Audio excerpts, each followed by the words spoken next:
নমস্কার, দেখছেন talk to Bangla. আমি অভিষেক রয়েছে আপনাদের সাথে। এই মুহূর্তে যে খবর নিয়ে উপস্থিত হয়েছি, জগদীপ ধনখড় তিনি এখন 40 দিন পেরিয়ে গিয়েছে, কিন্তু তার রেজিগনেশনের পর থেকে একটাও কথা বলেননি, কোনো মুখ খোলেননি, কোনো বিষয় তার কোনো বক্তব্য আমরা বলতে শুনিনি। কিন্তু এবার আমরা শুনলাম, এবং জগদীপ ধনখড় যে কাজটা করলেন সেটা চমকে দিয়েছে সারা ভারতবাসীকেই। তার কারণ তিনি এবার মোদী সরকারের থেকে কোথাও গিয়ে টাকা চাইলেন, এবং সেটাও আবার একদম প্রকাশ্যে, এবং সেখান থেকেই কিন্তু রীতিমতন একটা জল্পনা উস্কে উঠেছে যে জগদীপ ধনখড় তিনি কি কোথাও গিয়ে একটা ইঙ্গিত দিলেন মোদী সরকারকে, তার যে একদম দূরত্ব, তার যে এই মুহূর্তে অন্তরালে চলে যাওয়া, তার যে অর্থ সংকট, সেটা কি কোথাও গিয়ে মোদী সরকারকে বুঝিয়ে দিলেন, এবং তার মাধ্যমে কি কোনো একটা ইঙ্গিত, কোনো একটা ওয়ার্নিং দিলেন মোদী সরকারকে।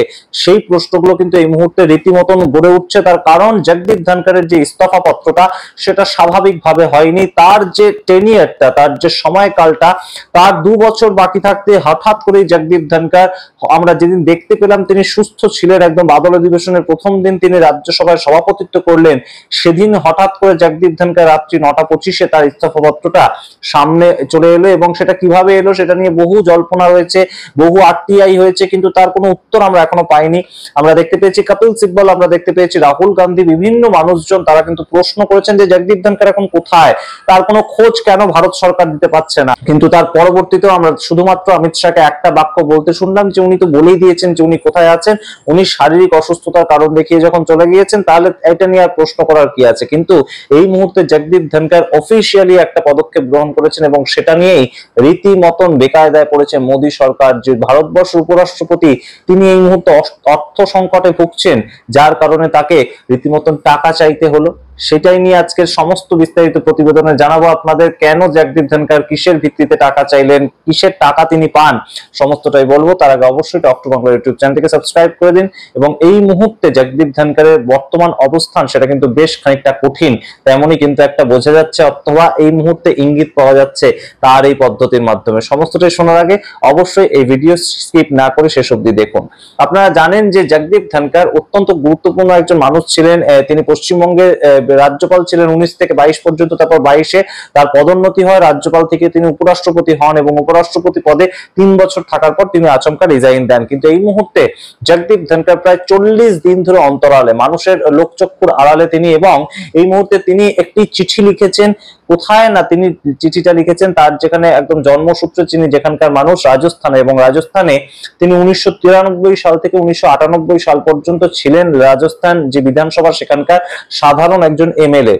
কোন সরকারের কোন মন্ত্রী তিনি ছিলেন না, সাধারণ একজন এমএলএ ছিলেন, এবং সেটা আবার আইএনসি অর্থাৎ ইন্ডিয়ান ন্যাশনাল কংগ্রেসের হয়ে তিনি এমএলএ ছিলেন। তখন পর্যন্ত 2003 সাল পর্যন্ত জগদীপ ধনখড় কংগ্রেস করতেন। তার আগে তিনি জনতা দল বলে একটি পার্টি, সেখানে সেটা করতেন, এবং তার পরবর্তীতে তিনি কংগ্রেসের এমএলএ হিসেবে 5 বছর একদম সার্ভ করেছিলেন রাজস্থানে। এবং সেই সময়কার যে পেনশনটা, একজন এমএলএ যদি ভারতবর্ষে থাকেন, তিনি যদি একদিনের জন্য এমএলএ হন, তাহলে কিন্তু তিনি সারা জীবন পেনশন পান, এবং সেই পেনশনটা তার কিন্তু চলছিল 2019 সাল পর্যন্ত। এবং সেই 19 সালের পরবর্তী সময় জুলাই মাসে তিনি যখন পশ্চিমবঙ্গের গভর্নর হিসেবে চলে আসেন, তখন তার সেই পেনশনটা অটোমেটিক্যালি সরকারি নিয়মে স্টপড হয়ে যায়। তার কারণ একজন গভর্নরকে আর এমএলএ পেনশন দেওয়া মানে তাকে অপমান করা, সেটা আর হয়নি।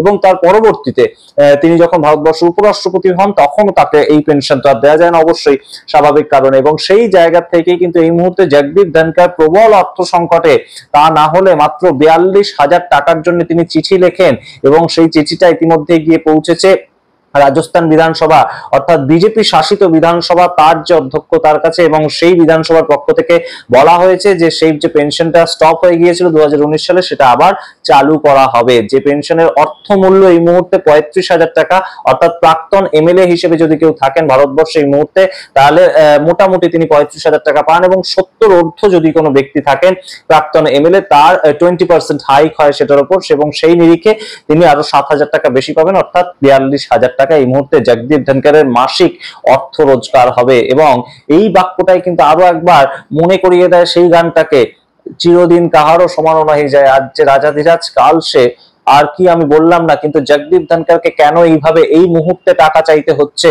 এবং সেটাও তার যে পুরনো পার্টি অর্থাৎ জাতীয় কংগ্রেস, সেই কংগ্রেসের এমএলএ থাকাকালীন যে পেনশন সেইটা তাকে কেন চাইতে হচ্ছে, কেন তিনি সেটা ছাড়া চলতে পারবেন না, এই প্রশ্নগুলো কিন্তু উঠে আসছে। এবং যেটা সবচেয়ে গুরুত্বপূর্ণ বিষয় যে 9ই সেপ্টেম্বর হতে চলেছে সামনের উপরাষ্ট্রপতি নির্বাচন, কে পরবর্তী উপরাষ্ট্রপতি পদে থাকবেন সেটা নিয়ে যখন নির্বাচন হবে, সেই সময় জগদীপ ধনকরের এই যে কাজ সেটা কিন্তু একটা অন্য দিক খুলে দিচ্ছে, যে জগদীপ ধনকর কিন্তু সম্পূর্ণ যে মানসচক্র অন্তরালে চলে গিয়েছেন তেমন নয়, তাহলে তিনি পেনশন যে তার চালু করার বিষয়টা সেটা কয়েকদিন পরেও করতে পারতেন। এবং মোদী সরকারের কথা অনুযায়ী যে সম্পূর্ণভাবে জগদীপ ধনকর, তাকে হয়তো কথা বলতে না বলা হয়েছে এবং তাকে হয়তো সম্পূর্ণ চুপ করে যেতে বলা হয়েছে, তাকে হয়তো সাইলেন্টলি থাকতে বলা হয়েছে, কিন্তু সেই জগদীপ ধনকর যে সেটা করবেন না, সেটা কিন্তু একটা প্রাথমিক পদক্ষেপ এই পেনশন চেয়ে বসাটা।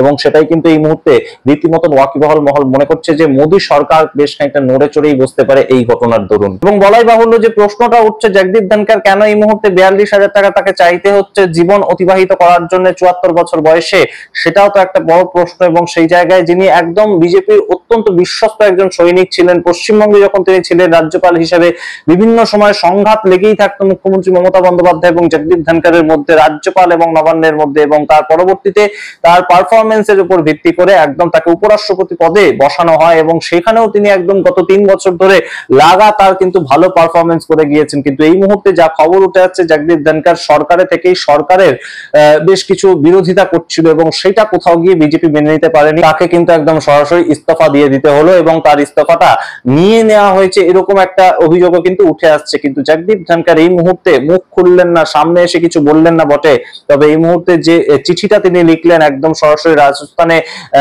বিধানসভায়, সেটা কিন্তু অবশ্যই একটা ইঙ্গিত করছে যে জগদীপ ধনকর তিনি কিন্তু পরবর্তীতে মুখ খুলতেও পারেন, এবং তার যে ইস্তফা পত্রটা কেন হঠাৎ করে দিয়ে দিল তিনি হয়তো সেটা প্রকাশ্যেও আনতে পারেন। সুতরাং এই মুহূর্তে মোদী সরকার কিন্তু বেশ একটা চাপেই পড়তে পারে, এবং এই খবরটা যে বাইরে আসবে এটা জগদীপ ধনকরের মতো মানুষ কিন্তু অবশ্যই জানতেন, এবং সেটা কোথাও গিয়ে এই উপরাষ্ট্রপতি পদে নির্বাচনের ঠিক আগে কোথাও একটা নাড়া দেওয়া নয় তো মোদী সরকারকে, এইটা কিন্তু একটা গুরুত্বপূর্ণ প্রশ্ন হয়ে দাঁড়াচ্ছে। তার কারণ মোদী সরকার অত্যন্ত সন্তর্পণে পুরো বিষয়টা করে ফেলতে চেয়েছিলেন উপরাষ্ট্রপতি নির্বাচনে, যাতে নির্বাচনটাই না হয়। তাই জন্য রাজনাথ সিং, খবর উঠে আসছিল যে মল্লিকার্জুন খার্গে বা ইন্ডিয়া জোটের বিভিন্ন প্রার্থীদের ফোন করছিলেন যাতে তারা প্রার্থী না দেয়, একদম নির্বিঘ্নে সিপি রাধাকৃষ্ণন তিনি পরবর্তী উপরাষ্ট্রপতি হয়ে যান।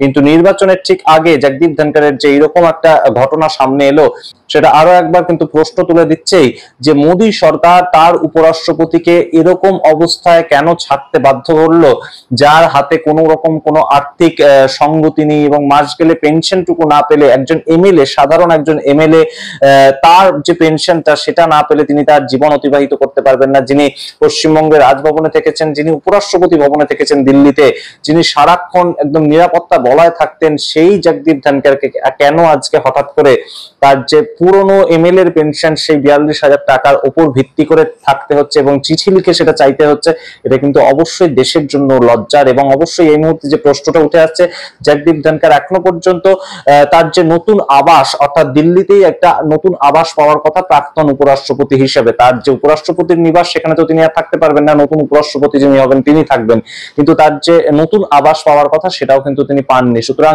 দিল্লিতেও কি কোনো মতেই থাকতে দেওয়া হবে না জগদীপ ধনকরকে, তেমন কি একটা ভারতীয় জনতা পার্টি প্ল্যান করছে? সুতরাং অবশ্যই এই মুহূর্তে সময় উত্তর দেবে সমস্ত প্রশ্নের। আপনাদের সামনে রাখলাম যা যা প্রশ্ন উঠে আসছে, যা যা ঘটনা ঘটছে, অবশ্যই বেশ খানিকটা লজ্জা ভারতবাসীর কাছে। ভারতবর্ষের প্রাক্তন উপরাষ্ট্রপতিকে 42,000 টাকার জন্য চিঠি লিখতে হচ্ছে সরকারকে। আপনারা সামগ্রিক প্রতিবেদনের ভিত্তিতে কি মনে করেন অবশ্যই কমেন্ট বক্সে কমেন্ট করুন। দেখতে থাকুন টক টু বাংলা, অবশ্যই টক টু বাংলা ইউটিউব চ্যানেলকে সাবস্ক্রাইব করে দিন। ধন্যবাদ।